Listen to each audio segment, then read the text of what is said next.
मित्रांनो, बकासूर गट पास झाला आहे. गट क्रमांक 41मधून मुळशी मैदानामध्ये हे मैदान STC लाईव्हवरती चालू आहे. आणि बकासूर तिकडे कसा काय पळाला हेच काय समजेना सगळ्या लोकांना, की आणि नियमाच्या विरोधात आहे. एक बैल एका दिवसामध्ये एकदाच पळू शकतो, परंतु कसा काय पळाला मला काय समजेना झाले. परंतु पळाला महत्त्वाचा आहे बघा, काय माहीत नाही. बकासूर आपल्या बैलगाडा शर्यत क्षेत्रातील देव. तुम्ही बघितलं सकाळी गटाला हार झाली होती शिरवळ मैदानामध्ये. आता मुळशी मैदानामध्ये गेला आहे बकासूर पळण्यासाठी आणि त्या मैदानामध्ये गट क्रमांक 41मधून गट पास झाला आहे. गाडी कडी नव्हती तरीही बकासूरने सुट्टा निकाल घेतला आणि दाखवून दिले की तो या बैलगाडा शर्यत क्षेत्रामधील देव आहे आणि देवच राहील. कशा पद्धतीने गाडी पळाली तुम्ही बघितलं. मी सकाळी वारंवार सांगितलेलं, गटाला बकासूर काळ्या मातीच्या रानाला पळत नाही आहे. मातीचं रान काळ्या मातीचं लागलं की पळत नाही आहे. परंतु जर कटनाचं रान असेल, माळ रान असेल तर त्या ठिकाणी तो सुट्टाच पळतो आणि तशाच पद्धतीची गाडी पळाली आणि बकासूरने पुन्हा एकदा सिद्ध केलं की तो या बैलगाडा शर्यतीतला का किंग त्याला का म्हटलं जातं.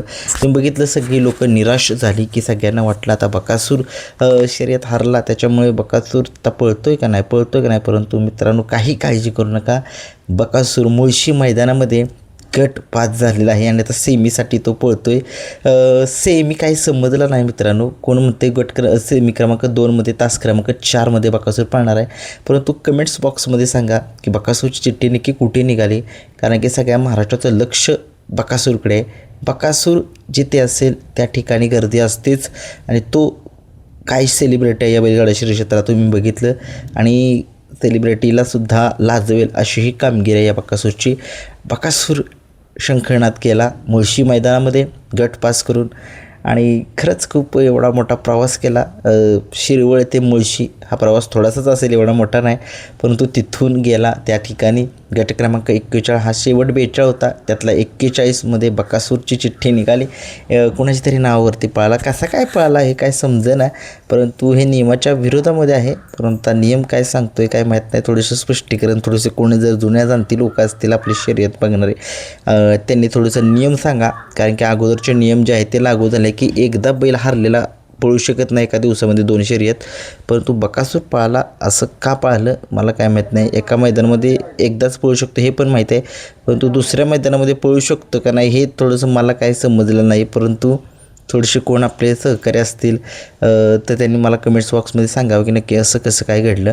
परंतु बकासूर आपला तुम्ही बघितलं आज त्याचा पहिरा देवा या नंदीसोबत होता. सकाळी तुम्ही बघितलं आणि ते देवासोबत बकासूर आपल्याला पळताना दिसला. परंतु गाडी थोडीशी तुम्हाला माहिती आहे थोडीशी पुढं गेली आणि तिथून गाडी जी आहे ती फॉल झाली आणि फॉल झाली की तुम्हाला माहिती आहे बकासूर थोडासा आज मूडमध्ये नव्हता का काय असं वाटत होतं. परंतु त्याचा मूड कधीही येतो कधीही जातो आणि त्याचा एक नियम आहे, ज्यावेळेस त्याचा मूड असेल मग त्यावेळेस तो काही करू शकतो. मग कितीही कोणीही टॉपच्या पायऱ्यामध्ये या. आणि आज कोणासोबत गट पास झाला आहे, अमित शेठ भाडळे यांच्या देवासोबत गट पास झाला आहे बकासूर. आणि गाडीला आज 1 नंबर करणार बकासूर, कारण तुम्हाला माहिती आहे अमित शेठ भाडळे यांचा देवाबाई तो छटावा देवाबाई काय पळतो सगळ्या महाराष्ट्राला माहिती आहे, कशा पद्धतीचं स्पीड आहे त्याच्याकडे सुद्धा. आणि अमित शेठ भाडळे सगळ्या महाराष्ट्राचे लाडकेसुद्धा आहेत आणि त्यांच्याकडे चिमण्यासुद्धा नावाचा नंदी आहे. कळंबीकरांचा शंभूसुद्धा आहे. आणि बघूया आज कशा पद्धतीनं आपला सगळ्या महाराष्ट्राचा लाडका बकासूर मुळशी मैदानामध्ये सेमीफायनल. बघा काही लोकांना माहीत नसेल की बकासूर नक्की सेमी कुठलं पळणार आहे का नाही, कारण की हारला आहे बकासूर, कोण बघणार नाही.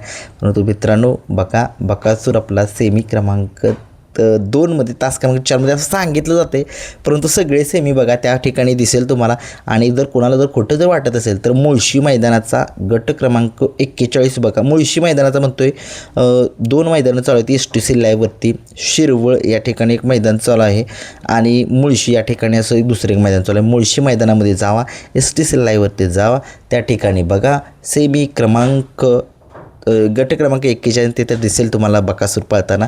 आणि काहींना खोटं वाटेल असं कमेंट्स करता येईल, परंतु त्यांना जर विश्वास नसेल तर त्यांनी मुळशी मैदानाच्या STC लाईव्हवरती गट क्रमांक 41 बघा आणि त्या ठिकाणी समजेल. की नाहीतर उगीच म्हणणार काहीतरी हा व्हिडिओ बनवतोय, काहीतरी लोकांना बनवतो की काय, कारण की आज हारले कसा काय दुसऱ्या मैदानामध्ये पळू शकतो. पळाला आहे बकासूर मित्रांनो, पळाला आहे आणि तो पळाला आहे मालकासाठी, तो पळाला आहे फॅन्ससाठी आणि आज सुंदर अशी कामगिरी करेल असं मला वाटतंय बकासूर.